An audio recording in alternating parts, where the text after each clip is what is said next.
Shukrani mtazamaji kwa kuzidi kutegea. Sasa nakaribisha katika makala ya ana kwa ana hii leo tukiangazia masuala ya ubunifu, na studioni pamoja nami kuna Wakenya wawili ambao ni wabunifu na wamepata kubuni mfumo ambao unaweza kutumika kwenye simu, na wanasema kwamba ukiutumia mfumo huo basi unaweza kuwa salama popote ulipo, maana utatajika tu kubonyeza, na kisha kama ni maafisa wa polisi walio katika eneo karibu na hilo watapata kujua kwamba kuna mtu aliye hatarini katika eneo fulani na watakuja kutazama. Na ningependa kuwatambulisha kwa sasa, na studioni pamoja nami yuko yule ambaye anafahamika kwa jina Churchill Onserio ambaye ni muasisi wa mfumo huo wa Niokolee app. Karibu kwenye studio yetu. Na vile vile tunaye Elijah Onduso ambaye ni fundi wa mitambo wa mfumo huo wa Niokolee app. Ningependa kwanza na Churchill, pengine utuelezee mfumo huu unafanya kazi vipi? Ukiangalia mara nyingi sana utapata kuwa kuna accidents ama kuna emergencies katika lugha ya Kimombo, ambapo upata response ya askari ama wanaofaa kuwa wana respond to these emergencies wanachukua muda mwingi sana kufika mahali pale. Kwa hivyo tukaamua tuje na application ambayo itasaidia ikiwa emergency imetokea na sawa. Kwa hivyo si lazima uwe eti wewe ndio umeathirika, inaweza kuwa pia washuhudia emergency hiyo. Ni rahisi sana wewe kwenda kwenye simu yako, kama una app yetu inaitwa Niokolee app, uenda kwenye app waweza tuma ujumbe aidha kwa askari, kwa watu wote ambao wako karibu na wewe. Kwa hivyo kwenye app yenyewe kutakuja na map. Hii map yenyewe itaweza kuelekeza mahali ulipo. Kishafanya hivyo itakupa wale ambao wanaweza kusaidia karibu na wewe. Yeah. Pengine unaweza kumwelezea mtazamaji kwa kuangazia picha zilizo kwenye runinga kuhusiana na huo mfumo, kuelezea hiyo ni hatua gani ambayo unaonyesha hapo? Ukishapata app kwenye simu yako utapelekwa mahali pa login. Ukishaenda mahali pa login utaulizwa kama ulikuwa usha login before, kama wewe ni kama tuna anwani zako, kuna nambari yako ya simu, ama umefungua account na sisi, utaenda kwa login direct. Kama bado hujafungua account yako utaenda kwa register. Ukienda kwa register hapo utaambiwa uweke namba yako ya simu, kisha utaweka password yako, hapo utaconfirm. Ukishafanya hivyo itakupeleka kwa sign in. Ukienda kwa sign in utarudia ile namba yako ya simu, kisha utaweka password yako ambayo ni yako binafsi. Kisha utaenda next ambayo sasa ni kutengeneza profile yako. Kwenye profile yako utachukua majina yako kamili, nambari yako ya kitambulisho, email address yako. Kwa hivyo unachosema tu kwa kifupi ni kwamba tutafuata ile maagizo ambayo ile maagizo hapo. Lakini hapo tuliongezea blood group. Blood group ni nini yako ya damu. Kwa sababu utapata mara mingi utapata kuna accidents, mtu amevuja damu sana, na sasa mtu hajui ile blood group yake ni gani. So kitamba fikisha hospitalini wawe na nini ya kumpima, inachukua muda mwingi. Na pengine kabla hujatuelezea namna ambavyo mnahusiana na taasisi nyingine na idara nyingine serikalini ni kuwezesha masuala haya, vile vile ambaye ni fundi wenu wa mitambo Elijah Onduso, unaweza kutuelezea ulipitia hatua gani ama ulichukua muda gani kutengeneza mfumo huu, maana wewe naamini ndiye fundi wa mitambo? Asante kwa hii nafasi, lakini ningependa kusema kwamba imechukua muda kwa sababu kuna masuala labda tunahitaji like pesa kuendelea kufanya vitu fulani, labda tunahitaji muda. So sababu hatuko na hizo resources, it had to take time. The idea ilianza like mwezi wa 10, but sababu ya mwaka jana mwezi wa 10. Yeah, lilikuwa wazo lako ama lilikuwa wazo lake? Ilikuwa wazo lake. Then akaniambia, my friend, niko na wazo fulani tunafaa tufanye hivi na hivi na hivi. Nikaona hiyo ni wazo poa, then you have to work on it. Alafu nikaanza hapo, but kifika December tukakuwa na challenges kidogo, tukaacha kuendelea kwanza sababu ya finances na hizo vitu zingine. So ilifika hii mwaka mwezi wa 2 mwezi wa 3 ikiingia, ndio tena tukarudia, tukaona tulikuwa na wazo mzuri, hatufai kuachilia hivyo. Acha turudie tuone tunaweza fanya nini kwayo. Ndio sasa tukarudi tukaanza kufanya sasa hadi kwenye imefika sasa hivi. Na mmepata kusajiliwa kwamba ni rasmi mnaweza kuitumia hapa nchini? Kwa sasa tulienda kwa corporate board, ndio wako na information yetu kuhusu the app, but hatujasajiliwa officially kuitumia. Tunataka kwanza tupate maoni ya wananchi, tuone vile wanaweza chukulia ubunifu wetu, tuone vile watatuambia, maybe tutajua vile wanataka nini pengine muongezee katika kama picha iliyopo kwa sasa hiyo ambayo mnaonyesha inamaanisha nini hiyo Churchill, pengine kutuonyesha ni nini hapo mnaonyesha? Kama picha hiyo inamaanisha mtu okay, hapo kwenye picha hiyo kuna nini mbili hapo chini, kuna moja ya green na nyingine ni ya red. Hiyo ya green, hiyo alama ya green hiyo inaonyesha location yangu mimi mwenyewe sasa hivi. Sasa hivi mwenyewe niko Nation Center. Hivyo kama simu umezima mtu atakuwa anajua ulipo. Hata kama simu umezima utakuwa unajua mahali ulipo. So sababu hiyo inaonyesha location yangu niko Nation Center. Ukiteremka chini kuna hiyo ukurasa mwingine, kuna button mbili hapo chini, kuna green na kuna red. Ukifinya green ya kuleta hapo kwenye select an emergency. Kwa hivyo tuna accident, kuna ambulance na kuna fire. Ukibonyeza accident itakupeleka pale, utafaa kuwa na land location, landmark. Utatuambia mahali exactly upo. Alafu utatuambia the type of emergency. Unaona? So utatuambia either ni car crash ama nini. Alafu hivyo ukireport tutakuonyesha back to the map, alafu tutakuonyesha the nearest service providers. Sasa kama ni accident, kuna askari kadhaa ambao namba zao ziko in the public domain, naweza sema hivyo. Sasa hivyo ukishaini hapo itakuleta kama ni karibu, kama kuna Central Police Station, namba yao ya simu iko hapo, nao ziko hapo. Kama ni Capitol Hill Police Station, zote namba zao ziko hapo. Na vile vitengo mnahusiana navyo vipi? Mmewahusishaje ili mkianza kuitumia, wakipata ule ujumbe, iwe ni ambulance, iwe ni maafisa wa polisi ama wale zimamoto, mmehusiana nao vipi kuhakikisha kwamba nao pia wanapata ule ujumbe ili wakapate kushughulikia ile dharura mara moja? Utapata kwamba kwenye simu zetu wengi wetu tunajua emergency zipo. Tunajua kuna numbers emergencies nini, lakini hatuna hizo numbers kwa speed dial zetu. Unaona? So unapatikana na emergency, itakutake time, utakupigia mwenzako mwambie niaje please nisaidie na ile namba ya mtu fulani. Sasa hii app imetusaidia hivi. Si lazima uwe na hiyo namba kwa line yako. Enda kwa app hapo, umepata line yako, immediately utarespond. Lakini utapata kwamba in case most emergencies huwa zinakuwa tackled na 911 999. Au utapata kuwa okay, the time period ya wao ku receive calls zenu ama calls za watu ambao wameathirika ni long period. So hapa ni kwenda direct. Hakuna haja nipige 999 ndio ni direct kwenda Central Police Station. Ama nipige 999 ndio kwenda Capitol Hill. Acha nipige mimi mwenyewe kutoka hapa direct kwenda Capitol Hill, niambie niko hapa karibu na nyinyi, fanye nisaidieni hivi na hivi. Kwa hiyo mnachofanya nyinyi ni kuhakikisha kwamba mnawasiliana na wale ambao ni wahudumu walio karibu na eneo hilo. Wale hivyo. Naam.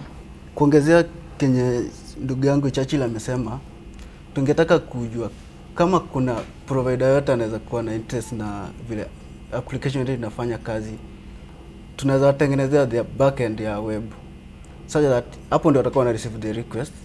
Kama ni polisi iko na backend request, Churchill akituma response, maybe amepata accident ama this an emergency like theft somewhere, atatuma request. So the police will receive the request, plus Churchill atakuwa anaona on the map after kusubmit an accident request, itaweka all the providers wenye wana provide accident services. In this case we use the police. Ataona wenye wako around him on the map. So from there ata choose who is the nearest and anaweza make a call to them through the app. So on the map we provide the numbers for various providers. Then unapozungumzia maafisa wa polisi umaanisha wale ambao wanashika doria, unamaanisha vituo vya polisi? Vituo vya polisi, yes. Akibonyeza hapo atakuwa ilibebu tumeweka phone call, then after hapo atasaidika. But sasa hatutajua kama amesaidika, tutahitaji yeye mwenyewe kureport back kwa system kutuambia nimesaidika ama sijasaidika. Maybe hajasaidika, then a follow up inaweza fanyika baadaye. Lakini mtajuaje amesaidika? Hapo pengine yuko katika hali ambayo hawezi kuzungumza na nyinyi, pengine ilikuwa ni ajali, ameumia sana, akabonyeza tu na pengine akazimia baadaye. Sasa hiyo kuna option tumeweka hapo ya extreme emergencies. There's a button, there's a green button and a red button hapo. So for red button tumeweka exclusive for extreme emergencies. So akibonyeza hiyo receive request, tutajua mtu wako kwa emergency fulani yenye eyes report. So there tuko na coordinates za exact location kwenye yako, then wenye wako responsible they have to go to that location kuona what's happening. Kisha wakamfuata pale. Na mtambo huu pengine una uwezo wa kutumika katika eneo la ukubwa gani? Pengine kaunti moja ama kaunti mbili au taifa zima ama mataifa mbalimbali? Kwa sasa yenye tuko nayo ni ya kaunti ya Nairobi. Tunataka kufanya pilot in Nairobi kwanza. Watu wakirespond mzuri, wakikubali ni app mzuri, tunaweza fanya nao study kwa other counties. We collect the data kwa counties zingine, like tujue police station kwa counties zingine, emergency kwa counties zingine, then tuweke kwa system. But for now ni ya Nairobi peke yake. Naam, kuna simu za aina tofauti. Sijui kama hii lazima itumike kwenye simu ambazo zina uwezo wa kuunganishwa na mtandao ama pia simu ambayo haiwezi kuunganishwa na mtandao. Kwenye tuko sasa lazima uwe umeunganishwa na mtandao ndio uweze kutumia system. Sababu kupata hizo coordinates za locations tumetumia internet and the Google and the GPS. So lazima ukuwe umeingia GPS. Unaweza pata coordinates za GPS bila internet, yes, but ndio iweke hiyo Google Map hapo ukuwe kwa mtandao. Lazima kwa mtandao. Chache, sijui mmefikiriaje kuhusiana na hilo ili mshughulikie wote, pia wale ambao pengine simu zao hazina uwezo wa kutumia mtandao.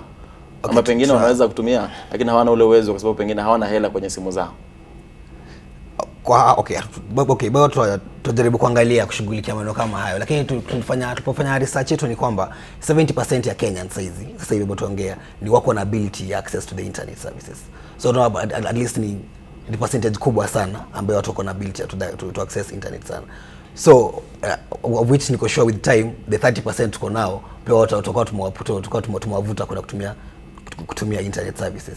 So kwa hivyo kwa hiyo pia tutaangalia, lakini sasa kwa sasa hivi tulikuwa aim kwa wale watu ambao wako na ability ya kuangalia kutumia internet services.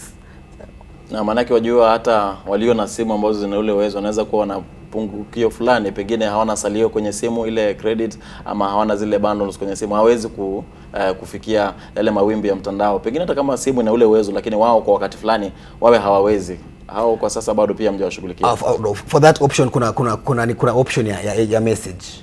Kwa sababu hauna internet, hauna bundles, kwa hivyo uweza tuma kuna direct message kuja kwa nini yetu. Kuna direct message kuja kwetu, sababu sasa hapo tutaangalia location yako ambayo ulitupa kwenye mtandao ya where exactly you located. Mahali ambapo unaishi. Alafu kutoka hapo ambapo tutaweza kufikia. Na pengine ukipata ujumbe kama ule kuutuma kwako ama kuutuma kwa yule ambaye anatazama na anasimamia ule mtandao wenu, atalipishwa kama pesa ngapi kwa ujumbe mmoja? Kwa sasa hivi tumepeana app for free. So for all services ambazo ziko kwenye application hizo ni free. Alafu hapo pia ndio tunapata ugumu kidogo ambao si bao vijana ndio tunajaribu kujikakamua kujiweka mahali. So bado tunapata ugumu sababu hatuna fedha za kutosha za kusukuma the whole app ifanye vitu hivyo. Kwa hivyo mkiwafanyia bila malipo kwa sasa, ile gharama ni nani anaigaramia? Ni sisi tuigaramia. Nyinyi wenyewe. Sisi tuigaramia sasa. Hebu tuelezeni wafadhili ni kina nani wale ambao wanawasaidia pengine kupata zile fedha ili mkapate kuwezesha masuala hayo? Naam. Kwa sasa hatuna mfadhili wote. Tunajaribu vile tuwezavyo. Ndio maana imetuchukua muda kuweza kufika kwa tumefika sasa hivi. Sababu unapata tunaacha kudevelop app kwanza. Tunaenda kufanya tunaita vibarua. Unaenda kufanya kibarua mahali unapata 1000 zako 2 3, unarudi unaendelea na kufanya app. Ndio maana imetuchukua muda. So kama tunahitaji finance ya kufanya kitu fulani, tunaacha development kwanza, tunarudi tunatafuta cents tunahitaji, tunarudi back kwa development. So ndio maana tuko hapa. Kama tunaweza pata at least mfadhili ama mtu anaweza kuwa ameona wazo ni mzuri, anaweza ingilia kati asaidie. Ndio maana ndio tukue na time nzuri ya kuendelea kupata time mingi kwa app, tuongezee features zenye hatuna na mambo zingine mbele. Naam, lakini iwapo huu mpango wenu utapata kukubalika na watu wengi wakaanza kuutumia, mnatarajia kwamba ile huduma iwe ni ya bure kwa wananchi ama watakuwa wanakatwa kiasi fulani cha fedha?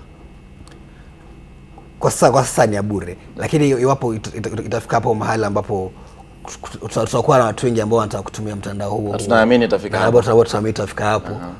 Tutaangalia ni fedha gani ile kidogo at least to give back to the nini.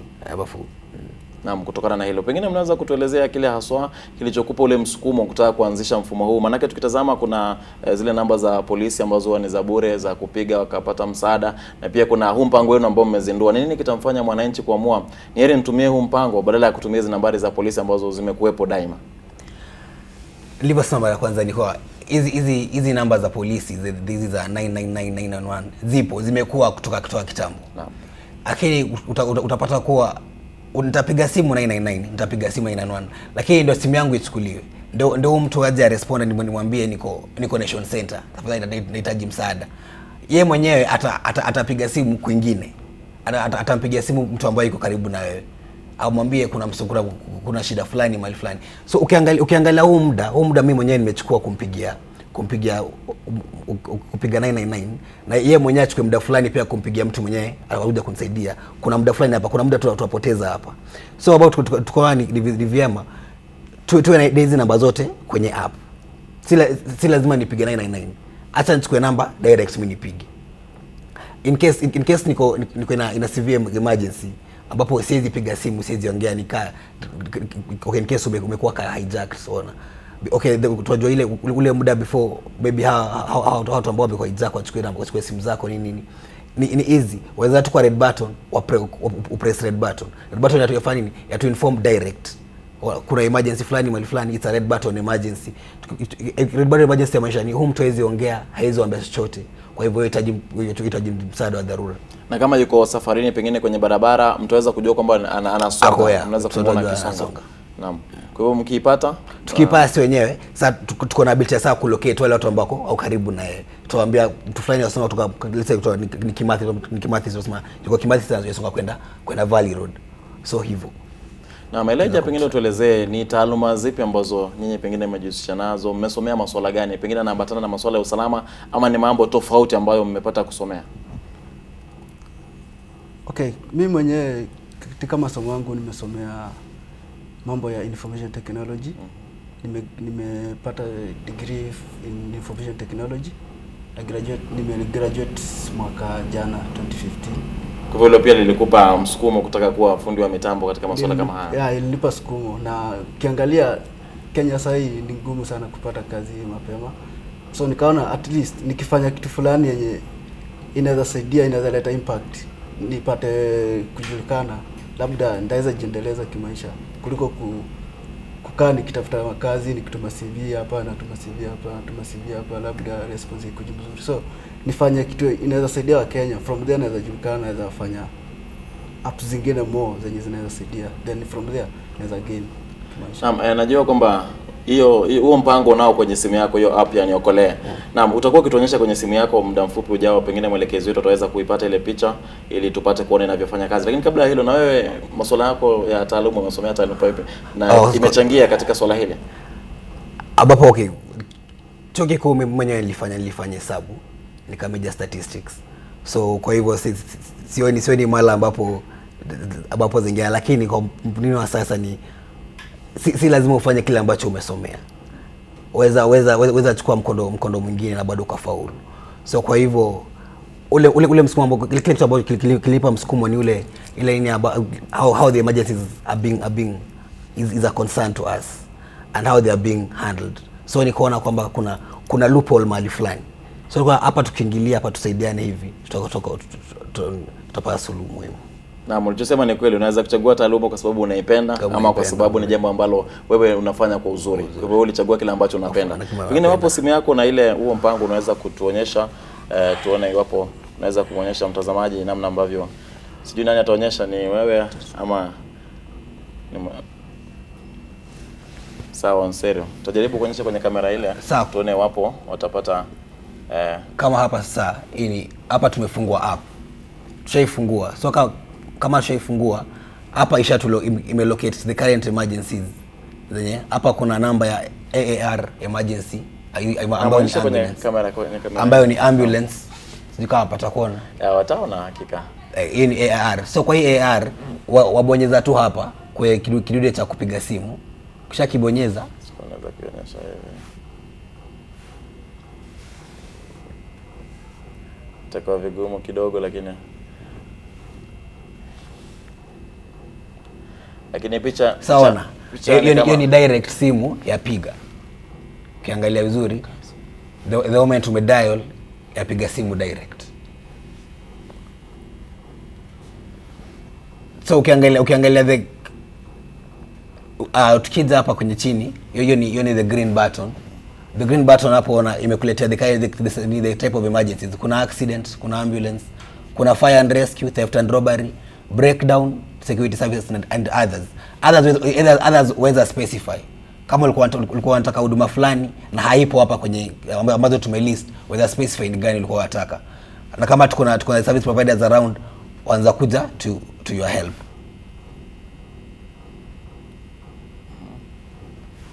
Endelea.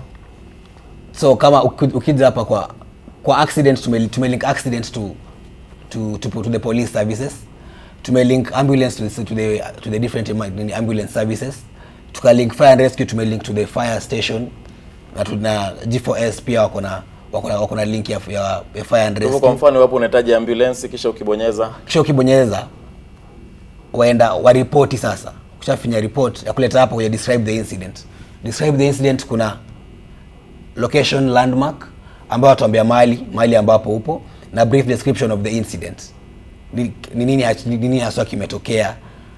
Ukishafanya hivyo unafinya okay. Ukifinya okay, yatuma direct message kwa database yetu. Ituma direct message kwa database yetu ya kurejesha back to the map. Utakuwa na ability ya kuwa located exactly mahali ambapo. Anatuma ujumbe kwenu peke yake ama pia kwa kituo cha yatuma ujumbe kwetu afu ya kulocate mahali upo. Kisha kulocate mahali ambapo upo, sasa utakuwa na ability ya kupiga simu.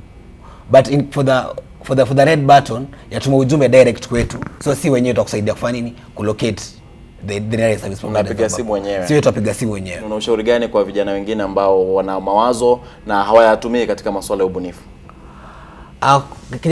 Kila ambacho ningependa kuambia ni kuwa sorry tutapitia masomo. Tumesoma, tutafanya kila kitu. Lakini tukiangalia nchi ya sasa ni kwamba kila mtu amesoma, kila mtu ana degree.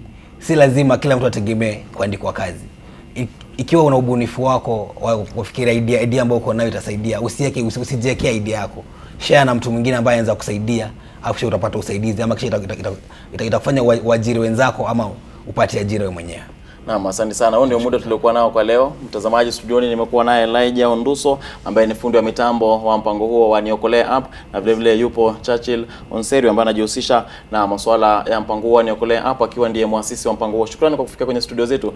Na mtazamaji, ndio hayo umepata kuyapata. Ukiwa na wazo usiliache liwe wazo, basi pata kulitekeleza ili likapate kuwafaa wengine. Nia yao ni kuhakikisha kwamba dharura ambazo zinatokea zinapata kuhudumiwa mara moja, ziwe ni dharura za hospitali zinazohitaji maafisa wa polisi au dharura nyingine yote kwa kutumia simu. Mpango ambao ukibonyeza kidude, taarifa ile inafika kwenye wale ambao wanatoa huduma hizo na unapata kuhudumiwa moja kwa moja. Umekuwa nami Daniel Mure nikisema shukran na kukutakia mchana mwema.